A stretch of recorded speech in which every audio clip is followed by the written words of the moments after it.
Bonjour, bienvenue sur la chaîne Le Feu de la Vie. Alors aujourd'hui, on va parler de l'humanité à la recherche de Dieu.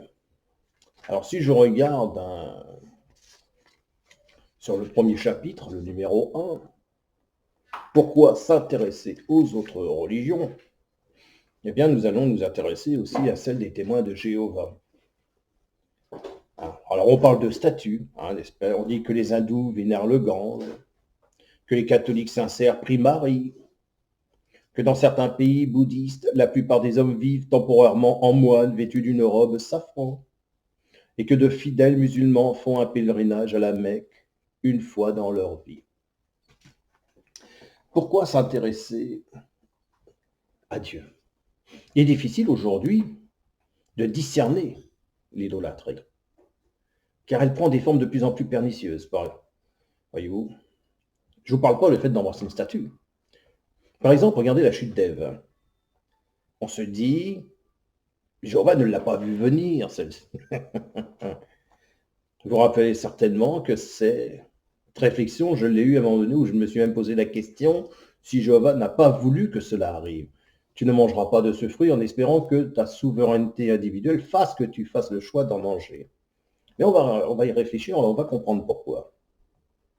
Il est difficile à concevoir que l'homme soit tombé d'une telle position gracieuse et fut séparé de l'intimité de la grâce qui le soutenait dans la présence même de Dieu.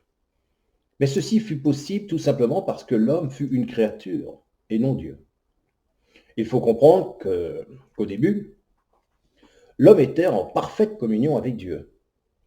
Nouvelle créature, il n'avait aucune conscience de son existence charnelle, car pour lui, Dieu était tout et en tout. Il était donc normal pour l'homme de croire qu'il était l'égal de Dieu. Du moins, sa reproduction ou son image exacte. D'où l'on parle de culte de l'image. N'ayant aucune conscience de son état de créature, il était nécessaire qu'il se réveille à son identité personnelle. Qu'êtes-vous venu faire sur cette terre, si ce n'est vous accomplir? Puisque la créature ne peut être au même niveau que son créateur. On peut être l'égal de Dieu, mais on n'en a pas la même iniquité. Si on prend la lettre de Jean, chapitre 10, verset 34, Jésus leur répondit, « N'est-il pas écrit dans votre loi ?»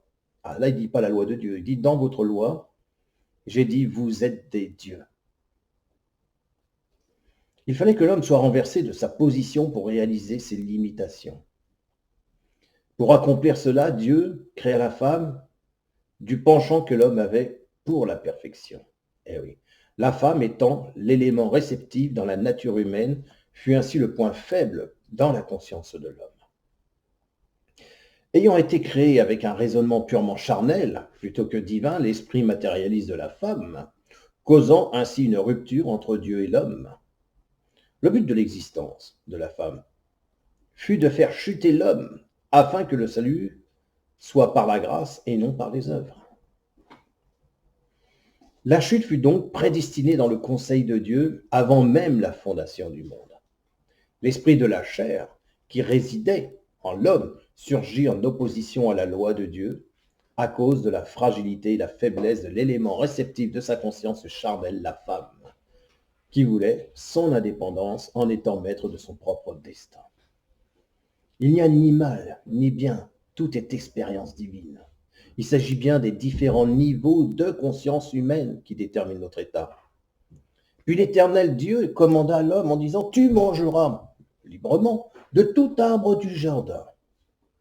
Mais quant à l'arbre de la science, du bien et du mal, tu n'en mangeras point, car dès le jour où tu en mangeras, tu mourras de dépérissement. »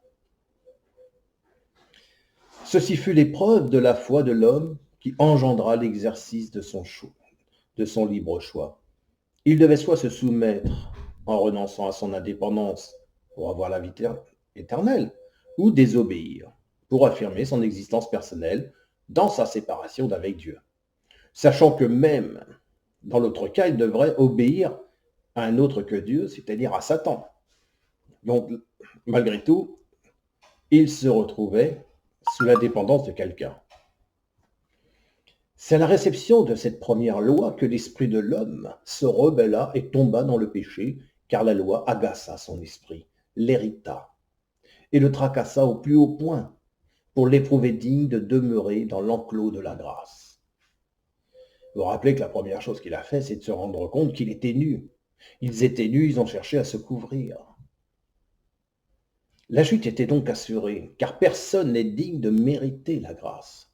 Eh oui, même Adam, dans son innocence, ne pouvait la réclamer, car elle est un don gratuit. Donc que vous, moi, qui que ce soit, refuse la grâce de Jésus, vous pouvez la refuser. Quoi qu'il en soit, elle nous a été donnée gratuitement. Donc nous voyons l'erreur d'Ève, et ne voyons pas, nous voyons l'erreur d'Ève, et ne voyons pas notre souveraineté individuelle qui nous mène à notre liberté.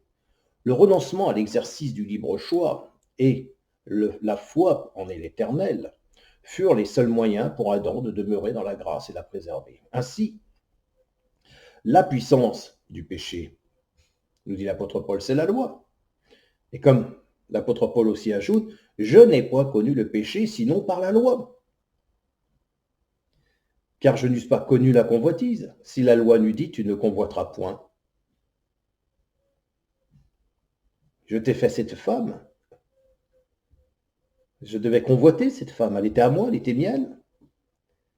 Mais s'il n'y avait pas eu la loi pour me le dire, est-ce que j'aurais convoité Ève? Le péché ayant pris occasion par le commandement a produit en moi toutes sortes de convoitises, parce que sans la loi, le péché est mort. Bienvenue dans l'idolâtrie. Quelle forme on peut avoir dans l'idolâtrie? Quelle forme peut-elle prendre? Attention à ne pas faire non plus de la Bible une idole. Jésus a confronté les chefs religieux à son époque dans les termes les plus catégoriques pour avoir élevé les traditions des hommes au-dessus de la Bible. Mais il n'a jamais à reprocher aux croyants d'aimer sa parole avec excès. Donc il nous faudra des années à intégrer la souveraineté individuelle et à comprendre quelle est cette particularité de pratiquer l'idolâtre. Nous allons le voir par rapport à l'humanité, à la recherche de Dieu et comment nous recherchons face à cette humanité où de plus en plus l'image prend donc de l'importance. Voilà, moi je vous dis à bientôt pour une prochaine vidéo. Au revoir.